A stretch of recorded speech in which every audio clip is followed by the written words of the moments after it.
about 220 employees in Ajax, so the majority of our workforce. We have satellite operations outside of Durham region, but most of our staff is in Durham region. We see the need for increased staff and interface with the educational institutions in areas like linemen and technical staff. So as you build smart grids out and as you have to build more infrastructure, you might have seen some of the work that's going on to move lines and put lines in place for the 407. There's a lot of work going on in Durham region. So you need those kinds of skills and staff.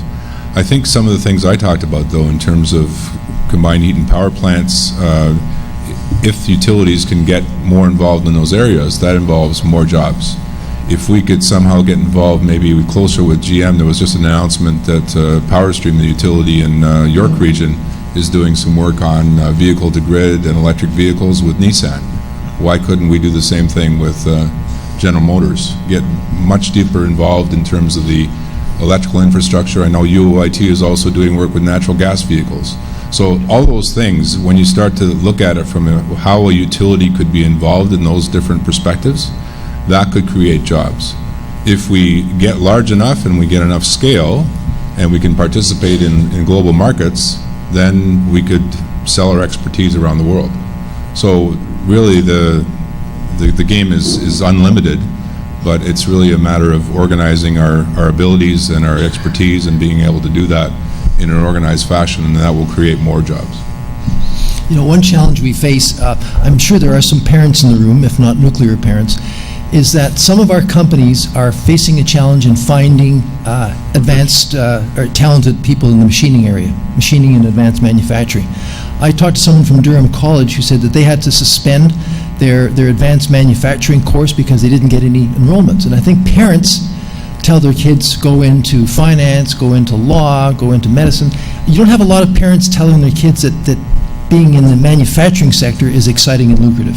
So we've got to make it exciting and lucrative. In 57, when the Russians put Sputnik up, suddenly science and technology became a very important and high-profile tech field in the U.S. We need something to galvanize us to say, let's put people in S&T science, in the STEMs, and not totally, and not so much into law and finance. I would add one thing about, I'm at heart a businessman, and if I'm going to convince you that nuclear is a good thing to think about or invest in or participate in, or energy, I better have my facts and figures in front of me.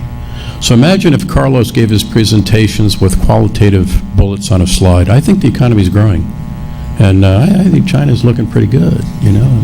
You know, I like the seaway. That's really important. You know, I see a lot of boats going by my window here. That's really good. He's not going to really convince you, but what he did in a very convincing presentation was show you economic growth, GDP growth, rates of growth, different countries, and you had an understanding of what was going on. I was in the nuclear business for 40 years. It wasn't until I commissioned that study about the nuclear industry in the Carolinas that I could quantify it, and I understood it, but I could talk to people, policymakers, legislators, about how important this business was. It wasn't until I showed them the facts they paid attention. Yeah, nuclear's good, yeah, that's really good, but when they saw the numbers, they saw the economic benefit of $20 billion, 37,000 employees, a tax base of $4 billion going into their states, they paid attention.